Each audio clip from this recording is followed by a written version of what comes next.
là, il est en train de taper à côté et il veut comme ça se taper un troisième mandat, personne ne va l'autoriser. Surtout que lorsqu'il dit qu'on va rédiger une nouvelle constitution parce qu'il faut l'adapter à de nouvelles réalités et il invente des mensonges que c'est une constitution étrangère, c'est archi faux. Cette constitution a été, c'est vrai, proposée par le Sénat et c'est allé au référendum.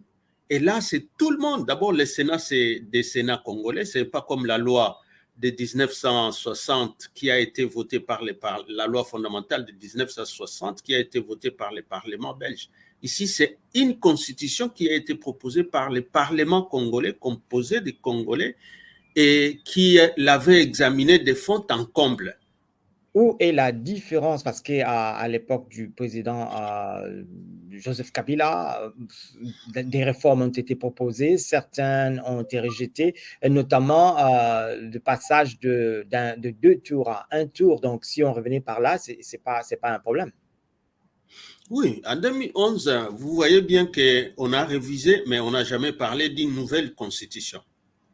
Ça veut dire que la révision qui était là n'était pas sur des éléments de la Constitution qui sont verrouillés, qui sont intangibles, qui ne peuvent pas être échangés. Parce que quand vous touchez aux éléments protégés par l'article 220, parce que nous, pénalistes, nous parlons des valeurs axiologiques, donc des valeurs que les constituants voulaient protéger dans cette Constitution, il les a verrouillées. Il y a plus ou moins 8. Notamment la forme de l'État, il y a justement le nombre et la durée des mandats, il y a ce que je viens d'appeler ici les prérogatives de l'État, il y a l'indépendance du pouvoir judiciaire. Ils sont 8 qui sont là pour conforter ce qu'on appelle l'état de droit.